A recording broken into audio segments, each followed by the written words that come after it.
Good morning and welcome to this week's Grow, where we gather to recharge, organize, and work here as members of MWAG. We're so glad that you're joining us.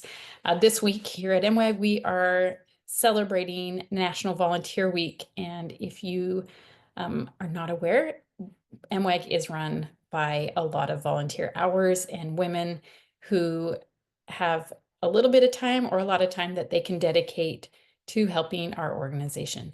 And so with that, I have invited our Director of Volunteers to come and share. And we've also invited some women who have been volunteers for MWAG in different capacities. Some are now employees of MWAG, and some have been volunteers and left and in different seasons of their life and come back. So I'm going to turn the time over to Laura Vanderhorst, who can introduce our volunteers today, and then we'll go from there. Laura. Hi, thank you, Rachel. Yeah, so I think the first thing I want to say about MWIG volunteering is that MWIG could not have reached the growth or the impact that it has been able to achieve without its dedicated volunteer force. Like from the very beginning of MWIG, it has relied very much on volunteers to not only lead out in the advocacy roles, but also to work really hard, like behind the scenes, like with people like me, to work hard behind the scenes, kind of to help keep this train rolling along, right? So we are definitely an organization that knows and appreciates the value of a robust volunteer force. So our volunteer program, first and foremost, it strives to provide a variety of opportunities for women to be able to volunteer. We understand that everyone has different life circumstances, and there are seasons in our lives that enable us to volunteer a lot or a little, or maybe only for a short time. And we want to help women feel like they have that opportunity, that they can find the time to volunteer in their lives if that's what they'd really like, so that and that they can fit that into their lifestyle. So we keep our volunteer postings on our website, so you can always go there to see what volunteer opportunities are currently available. And we try to offer just a range of time commitments to help women feel like they can contribute. We do have some more time-intensive commitments. If you see on our website, for example, we have community facilitator is a job opening we currently have. And the community facilitator basically goes on to our community spaces, like our Facebook discussion group and MWAG Central, and they help moderate discussions, help approve posts, things like that. And it's a little bit of a bigger time commitment. I think you're asked to give one 6-hour shift a week, right? So you'd spend one day, you'd spend 6 hours working, but you can also do other things while you're doing that 6 hours, right? We are also looking for a Nevada community coordinator to help grow Nevada's membership and to help foster relationships there. So if you live in Nevada, check it out. But then we do offer some less time-intensive volunteer opportunities. For example, there's the conversation space host. She facilitates conversations about complex topics, either online or in person. And I think that's probably like a 2 to 4 hour time commitment in a month. And then we have this other level of volunteering that is really great for women who maybe want to volunteer, but they just can't guarantee a long-term commitment. And so one of those, for example, is the MWAG Central Builder. And that is like a short-term 3-month commitment that you can go on, and you can help, increase engagement on our platform, MWAG Central. You can help engage in posts, make your own posts, and also help provide user feedback on the experience happening in MWAG Central. And then, of course, if you've really enjoyed your time and feel like you can continue volunteering, then that would definitely be an option for you to continue volunteering. So I would just encourage you ladies to check out the website and also check it out regularly. We just looking kind of into the future, we are hoping to have a couple more opportunities come up in the next couple of months for ladies to volunteer. So just always keep checking back. And yeah, I think that's our MWAG program, our volunteer program. So Rachel, do you want me to just jump right into the ladies we have? Yeah, if you want to Great. introduce them and tell what they're, or if each of you will kind of tell what you do now as a volunteer, and if you've been in other capacities at other times as a member of MWAG, you can share that as well. We'd love to just hear what your experience has been. Great. Okay, so first is Leslie Zabriskie. Leslie kind of wears a few different hats within MWEG. She is a communication specialist, she's a merchandise coordinator, and she's a Utah Advocacy Committee member. So, Leslie, is she here? Yeah, I consider myself the queen of small tasks at MWEG in the volunteer world. My experiences show that there's a place for everybody who wants to volunteer. And although my assignments are small, they're important, and I feel like they've been helpful to the organization. I started volunteering in the spring of 2019 when Wendy Dennehy posted a request for somebody to handle the merchandise and the online shop. And I thought, well, I can mail packages. So now I have a couple of cabinets and closets dedicated to MWEG merchandise. And I generally mail 3 or 4 packages a week. And then early in 2020, MWEG did some call to actions where we wanted to print and hand deliver letters in Washington. And so a call went out to see if there was anybody who understood Google Forms and mail merge. Well, my career is in educational technology and I know how to do that. So I volunteered. And we did a couple of campaigns that way before MWEG finally bought software that streamlined that process. Another opportunity came along when we needed somebody to post all of the Sabbath devotionals to the Voices of MWEG blog. And again, because of my career, I've had experience with web design and blog software. So that's been comfortable for me to do also. I caught up all the past devotionals that hadn't been posted for several years. And then I've kept up with the current devotionals until just recently as MWEG's transitioning away from that blog. When I retired, I joined the Utah Advocacy Committee. And I've always been super interested in the legislative process. And I knew I wanted to get involved this way when I had more time. So I did. And that first year in that the 45-day Utah legislative session, man, that was just like drinking from a fire hose. The second year was more comfortable for me. I've been super fascinated by committee meetings and court hearings. And besides tracking the legislature, I've really enjoyed the other projects that we're doing in advocacy. We've taught legislative 101s online and in person. I really enjoy tabling at events and talking to people about MWEG's mission. I really, really appreciate Mallory and Emily for their mentorship. And I've developed friendships with the other members of the committee that I really appreciate. So I love volunteering with MWEG. I love being part of this community of women. You're all anxiously engaged in a good cause, and I'm so glad I get to be part of it. I'm grateful that there are lots of opportunities and there have been ways that I've been able to contribute. You've all become my friends, so thank you. Thank you, Leslie. Yeah, Leslie's great. We love Leslie. Next is Jenny Wood. She's the California Community Coordinator. So if there is anyone in Nevada who's interested in becoming a community coordinator there, listen closely and you'll kind of learn what that job entails. Jenny? Yeah. Hi, can you hear me okay? Okay, great. Yeah, I have been volunteering with MWEG for just a little over a year now.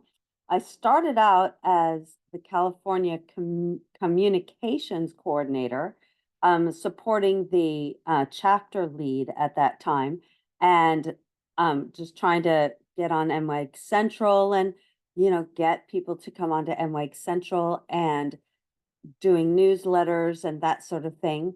When our chapter lead had to step down and when we changed earlier this year to more community-based, a community-based group in California, they asked if I could be the community coordinator for California, which at the time they said, yeah, it's not going to be much different than what you're already doing. So I'm like, okay, I can do that. And so since then, well, it hasn't been too much different. I feel like I haven't done enough and I really need to do more. But I try to post onto MWEG Central regularly. I did do one email and need to do more email like newsletters and things to connect with the ladies in California. But of course, the big exciting thing that we did was the quilt-in recently. And I was really honored to be able to coordinate a quilt-in that ended up spanning the entire state, which I was super excited about.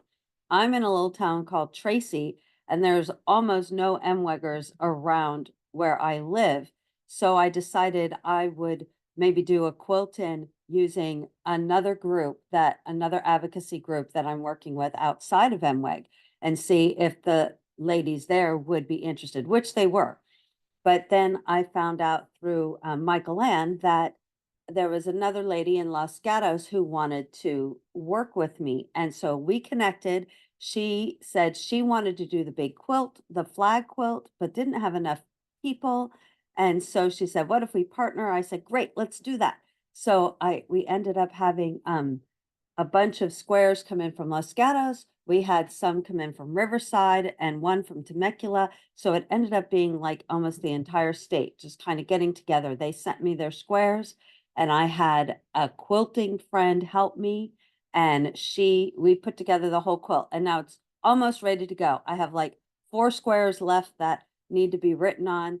3 of them I have to do myself, and I'm looking for one more person to send me a message or to write on it for me. So we're almost done, but that's been the biggest highlight, is being able to spearhead that effort for California. And so now I really feel like California is well represented in the quilt, and it's going to go to Senator Adam Schiff. So I'm very excited about that.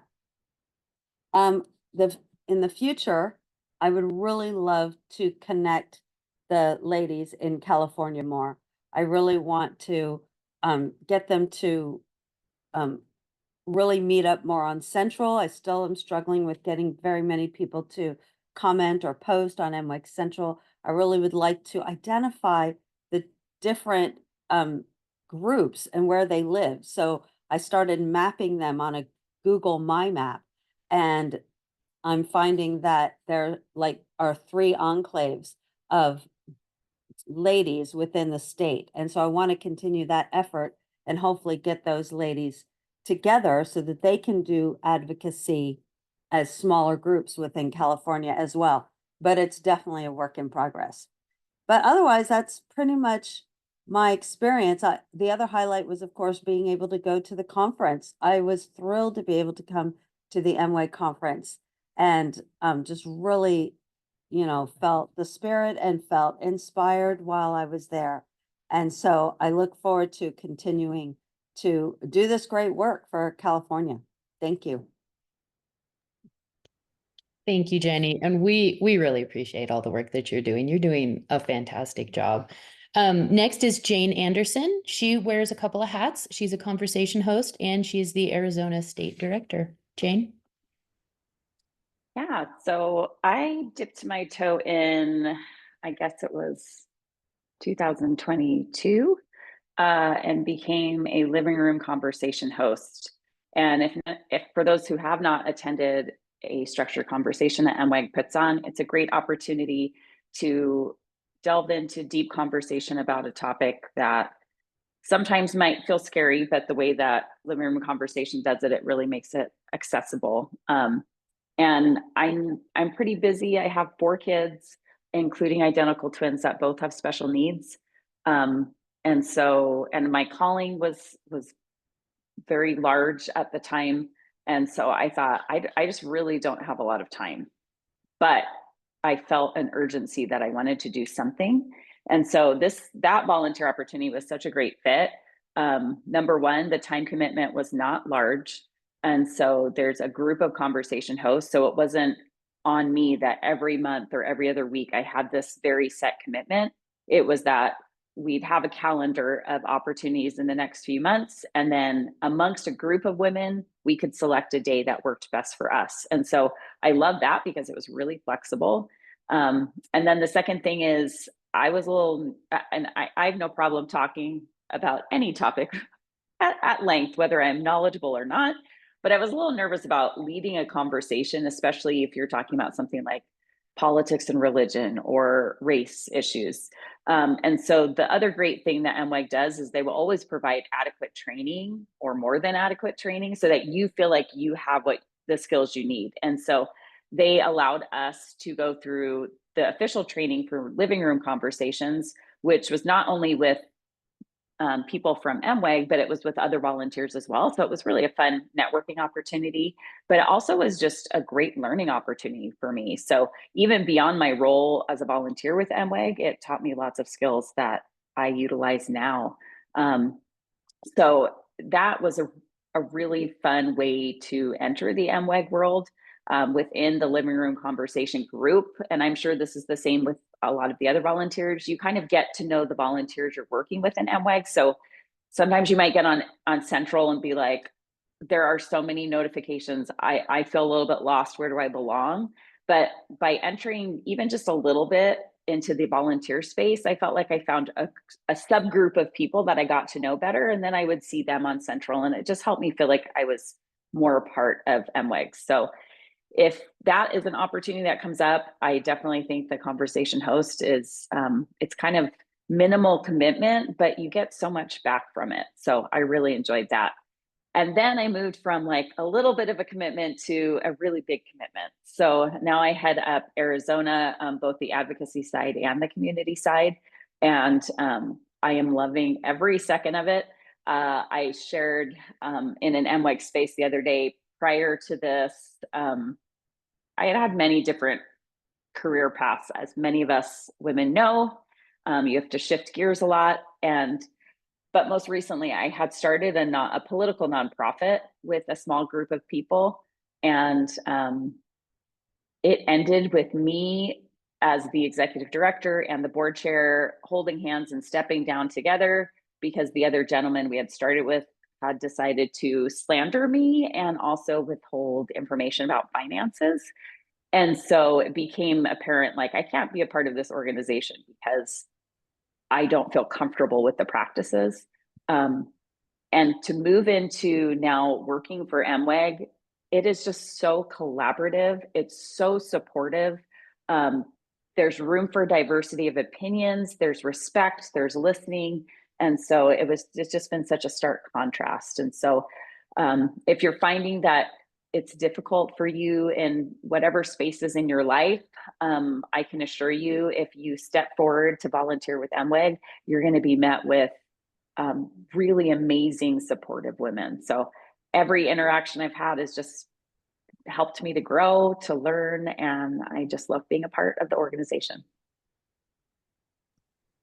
Thank you so much, Jane. Our next volunteer is Whitney Farron, and she is the media literacy specialist. Whitney? Hi. So my path with MWEG has been a little windy and twisty. I started in probably February of 2022.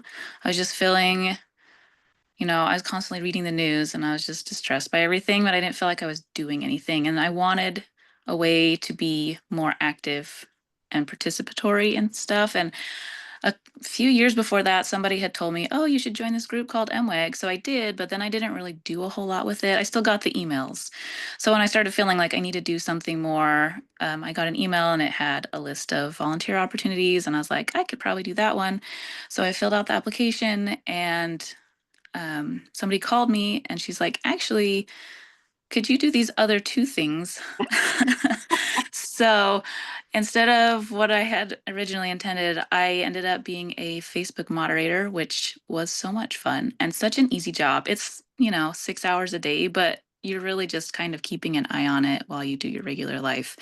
It's not hard. And the community in the Facebook moderating world is so fantastic. It's so supportive, and I have so many great friends from that period in time because you end up talking all the time. Like, what do you think about this post? What about that? How should we handle this thing? And it's just really great.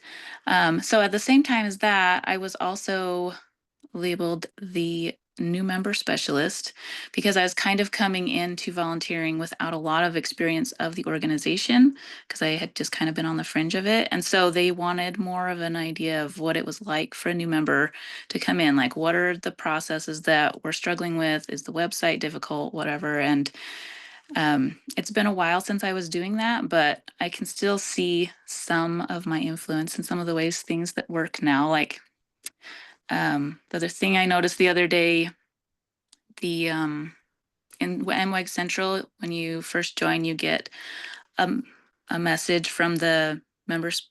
What is she called? I wrote it down somewhere. I don't know. Anyway, it's a membership coordinator person. And it's a direct message from her to you being like, hey, welcome to MWAG Central. We're so glad you're here. Here's some stuff. Let me know if you need anything. And I just am really excited that they're doing that because before it was just an email, which feels a lot less personal. And so I'm just excited that there's a more personal connection there. And if you need something, you can reach out to her and she'll help you out.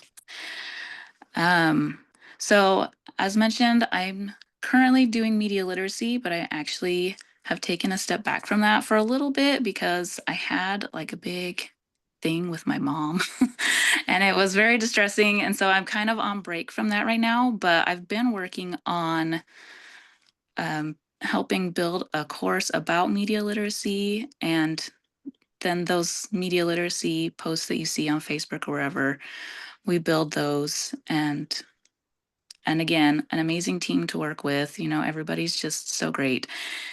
And the last thing that I've just started doing is while I'm taking a little bit of a break from media literacy, I started on MWAG Central moderate. I don't know, there's not really a lot of moderating, but facilitating the military connected community. So I'm really excited. That's just barely started like a couple weeks ago. So I'm really excited to be part of that and help connect people because the military community is one thing and MWEG is one thing and being Mormon is one thing. And so being able to like pull all of these different identities together and say, oh, you get it. There's people here who actually understand. And being military right now is a little bit stressful. So I think we could use a little bit of extra support. So, but yeah, I think just the best thing for me about MWEG has been all of the connections with other people. I don't feel so isolated and alone in my world anymore. I know there's people out there who have similar views as I do and are actively engaged. And I love that MWAG is constantly being like, hey, what are you doing? Like, how are you participating? Here's a call to action. Here's some activities we're doing. And I feel like even though I live in a state without a chapter, just that constant reminder to put myself out there helps me be more involved in my community here. So like I actually got brave and decided to do a quilt in. And so I have a bunch, and I did it like last minute. So we're putting it together on Saturday. But I was so surprised by how many people were like, yes, I want to be a part of that. Cause you know, you're reaching out and you're kind of nervous, like, hey, I'm doing this thing. Are you interested? And overwhelmingly positive responses. So that was really exciting. There are people out there and you just need to be a little bit brave. And MWEG has helped me be more brave. And I really appreciate that. Thank you so much, Whitney. Our last volunteer that we have is Nori Gomez, and she is the Immigration Community Coordinator. Nori? Hey everyone. I started at MWEG actually as a student intern, and I can Jalaira's nodding her head because Jalaira was my volunteer coordinator at the time when I started that onboarding process. And that was back in 2022, I believe. So I was junior at BYU, and I had actually joined an on-campus internship class where they set you up with different organizations and groups that are looking for interns. And I was not impressed with any of the options that they had, and I dropped the class that first week of the semester. But I still needed an internship for my degree. So I started looking, trying to find different things that I was interested in that were in the vein of sociology, in which I was studying. And somehow I stumbled on MWEG. I honestly still don't remember how I came across the MWEG website and looked at the internship opportunities and applied to be an immigrant advocacy intern mentored by Lisa Halverson at the time. And I did it and I got it, and that's how I started. And so I did an entire semester first of interning, helping with the immigration PEG paper that's now available on the website. And after that, I just loved it. I loved the community that I was able to interact with. I loved learning from other women and feeling like I inherited moms all over the country that were invested in me and in my progress and my participation with the organization. And so after I finished my internship, I asked if I could stay. And so I continued volunteering as part of the Shoulder to Shoulder committee in the immigration space with Miranda and all the other wonderful women that were part of that space. And I did that for 2 years up until December, when we disbanded the Shoulder to Shoulder committee and started moving towards a more permanent immigration advocacy space as part of MWEG. And throughout all that time being a volunteer, my participation ebbed and flowed with whatever I had going on in my life. Sometimes I really couldn't commit a lot of hours because I was studying for the LSAT, or family things came up. My dad was hospitalized, things like that, where I had to acknowledge that my bandwidth was a little bit smaller, and so I would have to take a step back. But as soon as I was ready to fully commit again with volunteering hours, I was able to do that. So I was always just so grateful for that flexibility and feeling like it wasn't just my contribution that was valued as a volunteer, but also me as an individual, and that that respect and those boundaries were maintained a lot when I had to take a step back. And that's part of honestly what stayed, is that I felt like a human as a volunteer. I felt loved and valued. And I remember actually as a volunteer for a couple of months, the summer of 2022, my dad was hospitalized for a really long time. And since I wasn't able to commit as much to my volunteering responsibilities, and took a step back, and I was really sad about that because volunteering has always filled a little special part of my heart. But the MWEG team, sent me flowers and sent good wishes for me and my family during a really hard time. So it was small personal things like that that continued to keep me for all these years, right? And it's almost been 3 years of being a part of MWEG, and just always recognizing that I was a part of a big family of women that just cared about each other and that care about our country. And once the Shoulder to Shoulder committee was disbanded in December, and I was kind of sad. I was just like, what do? I don't have official volunteering duties with MWEG anymore. And as soon as inauguration happened and things really shifted so quickly with immigration, I messaged Emma and I was like, Emma, I need to do something. And I feel like MWEG is the right place to be able to do that in. And so that gave me the opportunity to then transition from a homeless volunteer that wasn't able to do anything at the time because the committee had been disbanded, into the immigration community coordinator, and now being able to help with the MWEG Central space on immigration discussions, but also creating the immigration advocacy toolkit that we've been working on the past few months to help engage everyone on immigration issues and make it feel more feasible to get involved with such a difficult and convoluted topic. And so it's just been wonderful to go through that entire journey of starting as an intern, being a volunteer for a couple of years, and now to be able to contribute in a really meaningful way to me in continuing this discussion on immigration. And I've been doing this while having a full-time job as well, with the state of Utah. So it's been fun to kind of juggle different responsibilities. But MWEG has just always given me a way to tap into my purpose and my passion, and to feel like I'm a part of something bigger than myself. I've always been so grateful. So if there's anyone out there that is, confused or not sure if they have anything to contribute or not sure if they have time, I hope that you'll reconsider, because there are so many different opportunities, and they're just great ways for you to be able to make a unique contribution. And MWEG always values everything that we have to put forward. So I'm just really grateful for all the time that I've been able to be a part of MWEG and to grow here. It's been 3 years. I was just a schmuck college student when I started, and so I'm so grateful it's been able to follow me into adulthood and into my career. Thank you, Jillard. Never a schmuck. All right. Thank you so much, Nori. Okay, Rachel, there. It's so great to hear those stories. And Julaire may be able to answer this, but as we have these volunteers, one thing that's really important is recording our volunteer hours. And I don't know if Jalaire, if you want to speak to the importance of that, or Laura, either one of you, of what that helps us do, and some of our credentials as an organization. Do you want me to go? Sure. Well, Laura has recently taken over kind of my role, and I'm here supporting her more. But I was the first director of volunteers for MWEG after having overseen our volunteer program as part of other duties. A few years ago, MWEG, as part of its strategic plan, decided to really focus on our volunteers and our volunteer program. And so that's when I transitioned to doing volunteer coordination full time. Like, not, I wasn't doing 40 hours, but that all of my MWEG time would be devoted to volunteer work, or to volunteer coordination. And as part of that, we instituted some more formal things. And then, gosh, what was it? It was in the late summer of 2023 that I, along with Abby Greenwald, who was one of our former chapters directors, attended a training with the Utah Nonprofits Association to receive a credential in volunteer management. And then we, over the next several months, working with Abby and Laura, and also our co-executive director, Jen Thomas, we pulled together kind of all of these assignments that we were given, and then presented them to the professional at the Utah Nonprofits Association. And then MWEG was granted the volunteer management credential.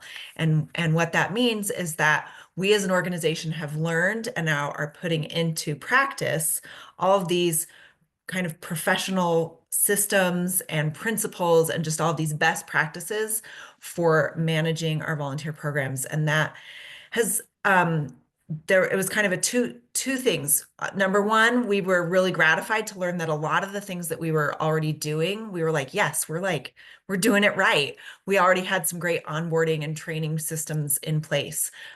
We had started to do some volunteer recognition, but it gave us some more ideas, or let us know that those were some of the good things to do. And then collecting hours. I think we'd already started doing it, but we got some more information on that. And the reason we collect hours, it's not to check up on the volunteers and make sure that they're doing what we ask them to do.